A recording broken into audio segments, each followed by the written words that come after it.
Good morning dear students. बाल साधना online classes में सभी बच्चों एवं अभिभावकों का हार्दिक स्वागत है। अगला question exercise 7.6 question number first में डी पार्ट। ओके, दिया हुआ जो फलन हमारे पास है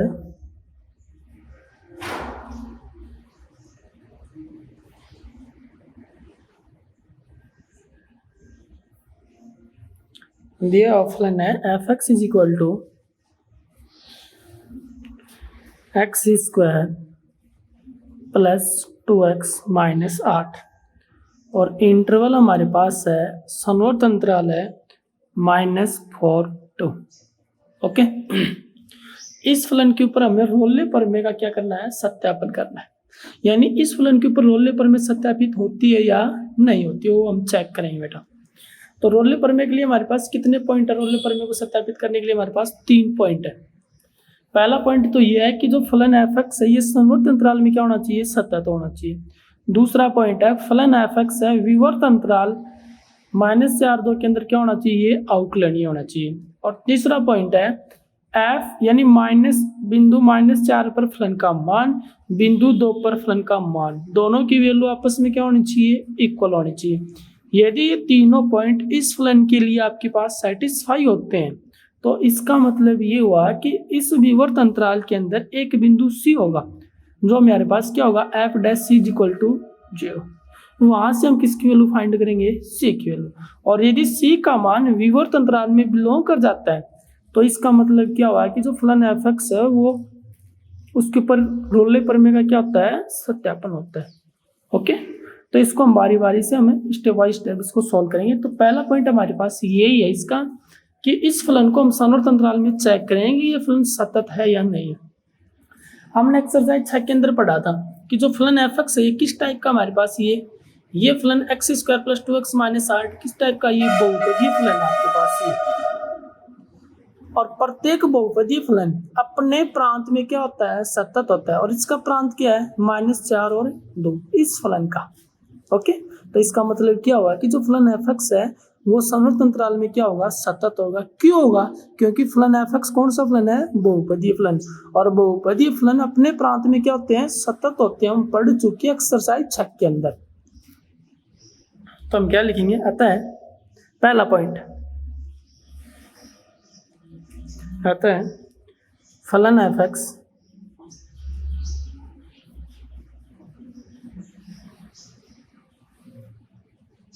एक्स में बहुपदीय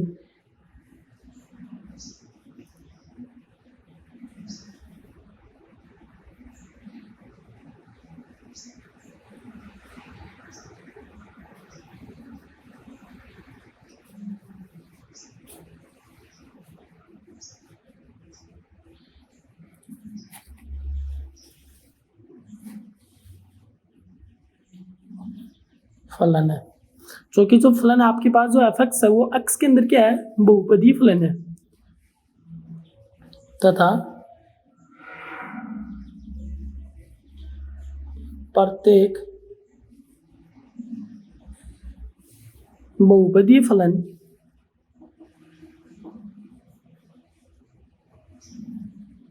अपने प्रांत में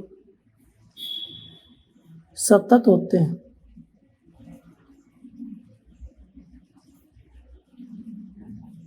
ओके, तो हमारे पास जो फलन एफ एक्स है वो एक्स में बहुपदीय फलन है।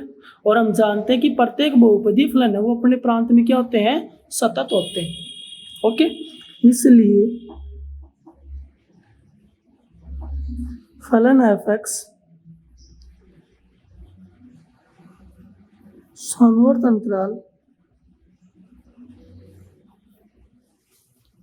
-4 2 में सतत होगा। ओके, तो जो फलन एफ एक्स है वो संवर्त अंतराल में क्या होगा, सतत होगा। क्यों होगा वो हमने कंडीशन ऊपर लिख दी है। ओके, तो फलन एफ एक्स सतत है, इसका मतलब पहली कंडीशन सेटिस्फाई। दूसरी कंडीशन क्या है कि जो फलन एफ एक्स है वो विवर्त अंतराल में क्या होना चाहिए, अवकलनीय होना चाहिए बेटा। तो विवर्त अंतराल में इसको अवकलनीय शो करने के लिए हम क्या करेंगे, आपके पास पहले इसका हम क्या करेंगे, अवकलन करेंगे। किसी भी फलन को अवकलनीय दिखाने के लिए इसका हम क्या करेंगे, अवकलनीय रोल ले प्रमेय के अंदर। ओके, तो पहले इस फलन का अवकलन करो। तो एफ डैश एक्स, चूंकि f dash x is equal to x square का अवकलन किया तो 2x प्लस 2x का अवकलन किया तो 2 और 8 का अवकलन किया तो 0। इसका मतलब इस फलन का अवकलन कितना आया, 2x प्लस 2, जो कि विवर्त अंतराल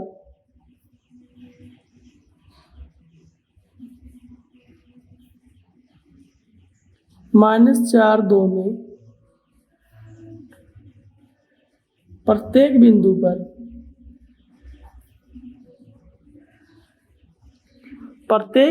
पर परिमित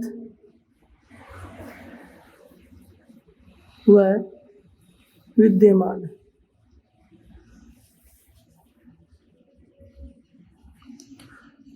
चूंकि जो फलन हमारे पास जो एफ एक्स है, इसका हमने अवकलन किया, जो कि विवर्त अंतराल -4 2 में प्रत्येक बिंदु पर परिमित और विद्यमान, यानी इसका मान निश्चित है और इसका मान इनफाइनाइट नहीं आएगा इस अंतराल के अंदर। -4 और 2 के बीच की कोई भी वैल्यू यहाँ पुट करो, इसका मान फिक्स मिलेगा आपके पास, इनफाइनाइट कभी भी नहीं आएगा और इसका मान फिक्स मिलेगा। तो इसका मतलब परिमित भी है और ये क्या है, विद्यमान भी है।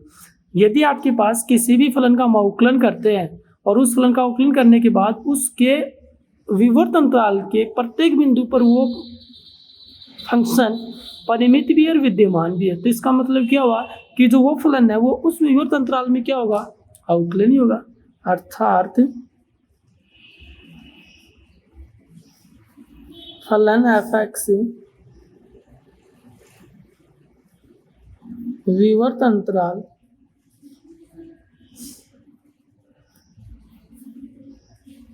-4 2 में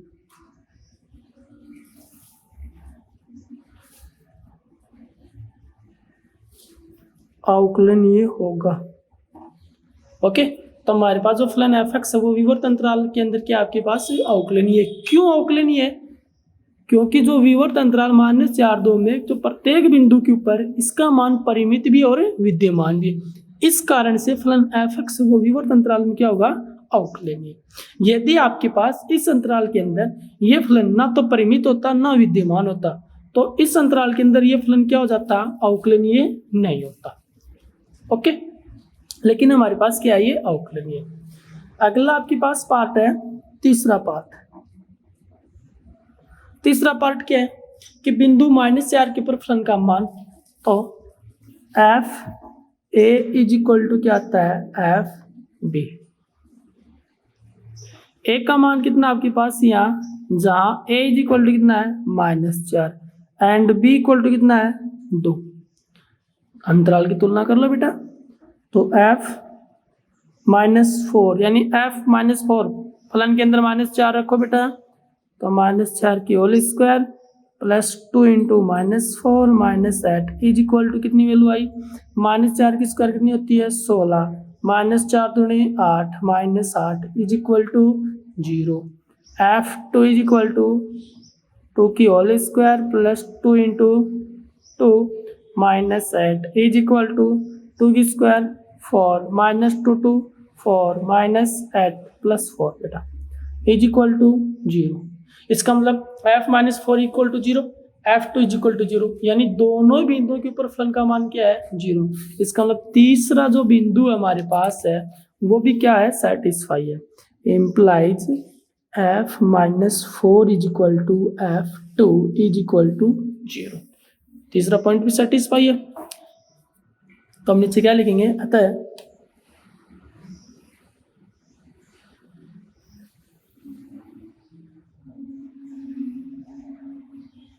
उपरोक्त प्रतिबंध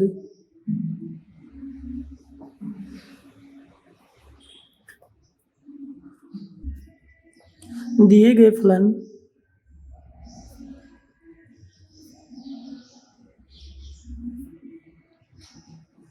एफ एक्स में रोल्ले प्रमेय को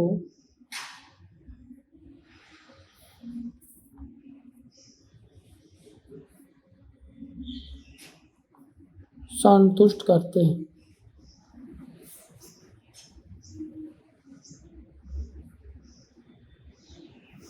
यानी जो तीनों प्रतिबंध है वो रोल प्रमेय के लिए क्या है, सेटिस्फाई है। उपरोक्त प्रतिबंध दिए गए फलन एफ एक्स में रोल प्रमेय को क्या करते हैं, संतुष्ट। यदि आपके पास ऐसी कंडीशन आती है तो हम नीचे क्या लिखेंगे, अब विवर्त अंतराल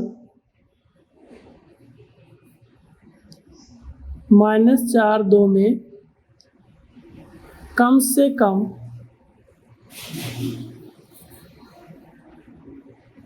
एक बिंदु सी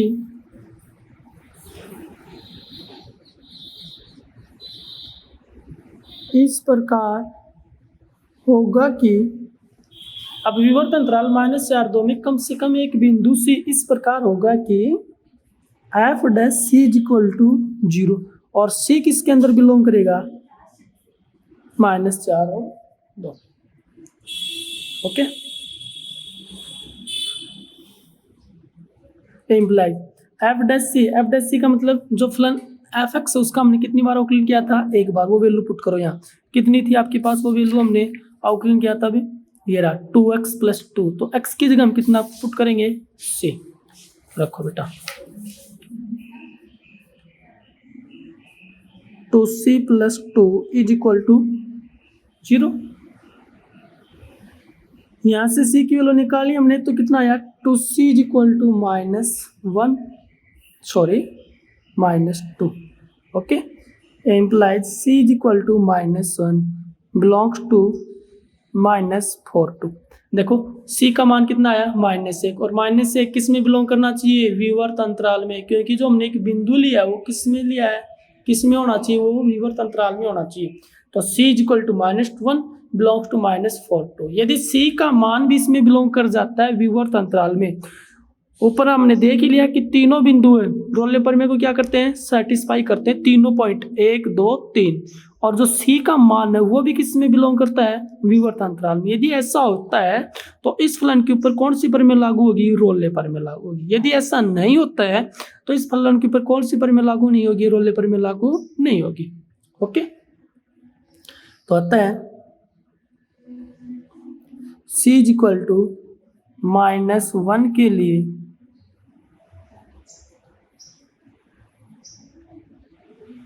रोले की प्रमेय सत्यापित होती है।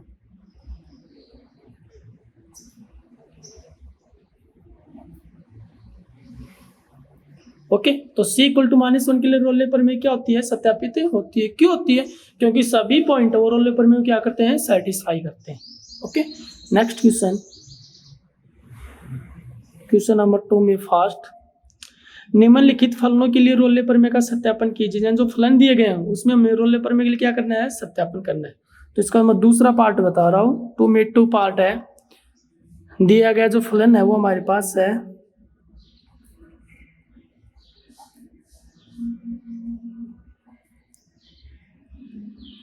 f(x) = e की power -x × sin x, x belongs to है 0 पाई। तो में first part same to same ऊपर वाला क्वेश्चन है जो मैंने अभी बताया, सेम टू सेम ऐसा ही क्वेश्चन आपके पास, संख्याएं चेंज है और कुछ चेंज नहीं है। दूसरा पार्ट आपके पास है f(x) = e की पावर -x × sin x, और x का किस में बिलोंग कर रहा है, अंतराल 0 पाई के अंदर। अब इसके ऊपर हमें क्या करनी है, रोले प्रमेय सत्यापित करनी है। तो हम क्या करेंगे, पहले तो तीनों पॉइंट इसके ऊपर हम क्या करवाएंगे, सेटिस्फाई करवाएंगे तीनों पॉइंटों को। ओके, पहला पॉइंट हमारे पास क्या है, वो आता है फलन f(x)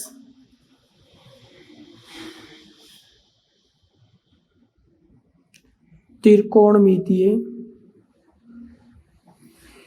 व चरघातांकी फलन है।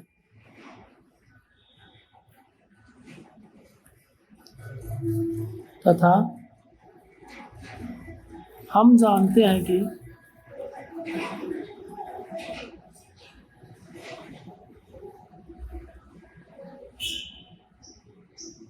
प्रत्येक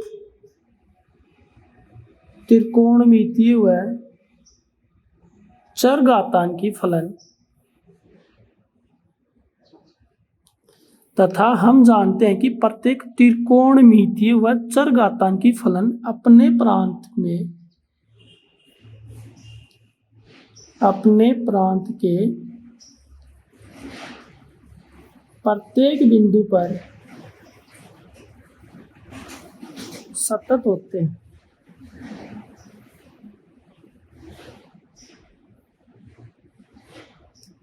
ओके, तो फलन एफ एक्स वो त्रिकोणमितीय और चरघातांकी फलन है, क्योंकि साइन एक्स और ई टू पावर एक्स चरघातांकी फलन है। तथा हम जानते हैं कि प्रत्येक त्रिकोणमितीय और चरघातांकी फलन अपने प्रांत के प्रत्येक बिंदु पर क्या होते हैं, सतत होते हैं। तो इस कारण से जो फलन एफ एक्स है, इसलिए फलन एफ एक्स संवर्त अंतराल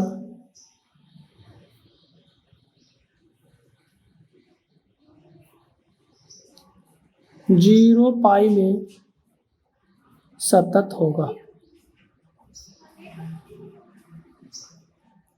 ओके, तो जो फलन एफ एक्स है वो संवर्त अंतराल जीरो पाई में क्या होगा, सतत होगा।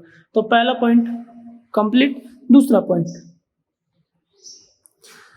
पॉइंट में हमें क्या दिखाना है, इसको अवकलनीय। तो अवकलन दिखाने के लिए फलन एफ एक्स का हम क्या करेंगे, अवकलन करेंगे बेटा। तो फलन एफ एक्स का अवकलन करो।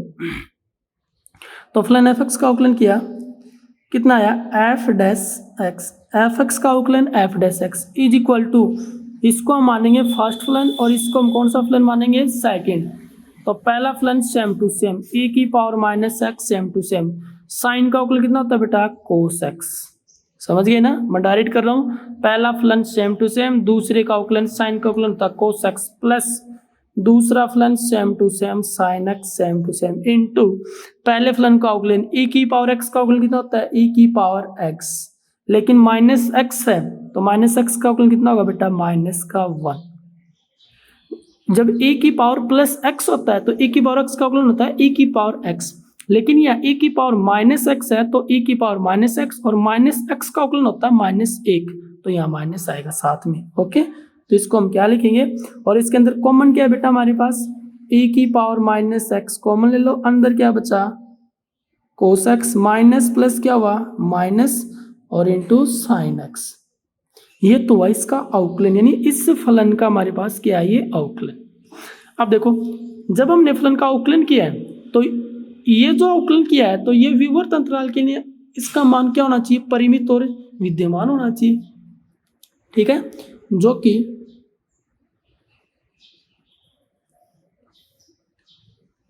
विवर्त अंतराल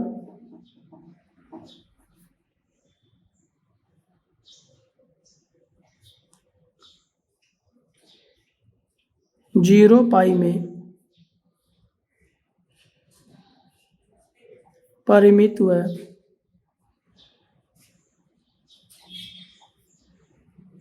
विद्यमान है। यानी इस विवर्त अंतराल के लिए इस फलन का अवकलन है वो हमारे पास क्या है, परिमित और विद्यमान है। इसलिए फलन एफ एक्स विवर्त अंतराल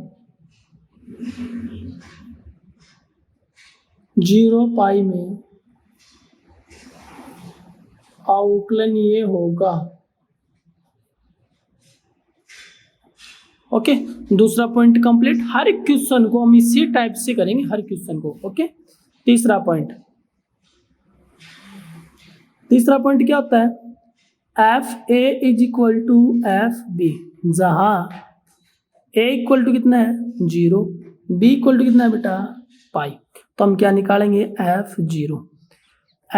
इसका मतलब एक्स की जगह हम कितना पुट करेंगे, 0, तो e की पावर 0 इंटू फलन हमारे पास कितना बेटा, ये रहा एफ एक्स इक्वल टू कितना है, e की पावर माइनस एक्स साइन 0, तो e की पावर माइनस 0 इंटू साइन 0, और साइन 0 का मान कितना होता है, 0, e की पावर 0 का मान 1, तो 0 इंटू 1 कितना होगा बेटा, 0। ओके, तो इसकी वैल्यू कितनी आई, 0। एफ पाई, तो e की power minus pi sine pi की वैल्यू 0, तो इसका मान 0, तो implies F0 is equal to f pi equal to 0। तो दोनों का मान क्या है बेटा, इक्वल। इसका मतलब रोले प्रमेय के लिए तीनों प्रतिबंध क्या है, संतुष्ट है। ओके, तो हम नीचे क्या लिखेंगे, आता है रोले प्रमेय के तीनों प्रतिबंध संतुष्ट है, होते हैं या है, एक ही बात। तो रोले प्रमेय के तीनों प्रतिबंध क्या होते हैं बेटा, संतुष्ट होते हैं। जब हमारे पास रोले प्रमेय के लिए जब तीनों प्रतिबंध संतुष्ट हो जाते हैं तब हम क्या लिखते हैं, अब विवर्त अंतराल 0 पाई में कम से कम एक बिंदु C इस प्रकार होगा। अब f dash C is equal to 0 और C किस में बिलोंग करेगा बेटा, विवर्त अंतराल 0 पाई के अंदर। ओके, तो f dash C is equal to 0 और C बिलोंग्स टू 0 पाई। तो इस फलन का हमने अवकलन किया, तो इस फलन का अवकलन कितना आया था हमारे पास, अवकलन आया था इसका e की power minus x into cos x minus sine x is equal to 0। लेकिन हमें यहाँ x की जगह कितना पुट करना बेटा, c। तो cos c minus sine c is equal to 0। Okay, क्योंकि e की power minus c not equal 0, क्योंकि इसका मान 0 की इक्वल नहीं होगा, क्योंकि इसका मान 0 होगा तो पूरा फंक्शन क्या हो गया, 0। तो ये 0 की इक्वल नहीं होगा, तो कौन 0 की इक्वल होगा, cos c minus sine c is equal to 0 implies cos c is equal to sine c। दोनों पक्षों में साइन का भाग दिया तो कितना आया आपके पास, tan c is equal to 1। दोनों पक्षों में साइन c डिवाइड किया तो tan c is equal to 1, क्योंकि कोस बटे साइन tan c, साइन बटे sine 1। Okay, implies tan c is equal to, tan के अंदर 1 किसका मान होता है बेटा, tan पाई बाई 4 होता है कि नहीं होता है। तो tan से tan cancel, c is equal to कितना आया, पाई बाई 4। और ये किसके अंदर बिलोंग करता है बेटा, विवर्त अंतराल 0 पाई में करता है ना बिलोंग। जब c का मान विवर्त अंतराल 0 पाई में बिलोंग कर रहा है और तीनों प्रतिबंध रोले प्रमेय के लिए संतुष्ट हो रहे हैं, तो इसका मतलब हमारे पास क्या हुआ बेटा, इस प्रकार c equal to pi by 4 के लिए रोले प्रमेय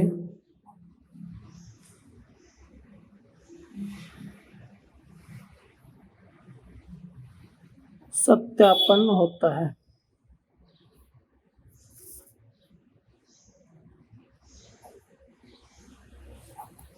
ओके, तो किशन रोले प्रमेय हमारे पास कंप्लीट हो गई। कल हम पढ़ेंगे लानग्राज मध्यमानी प्रमेय। ओके, धन्यवाद।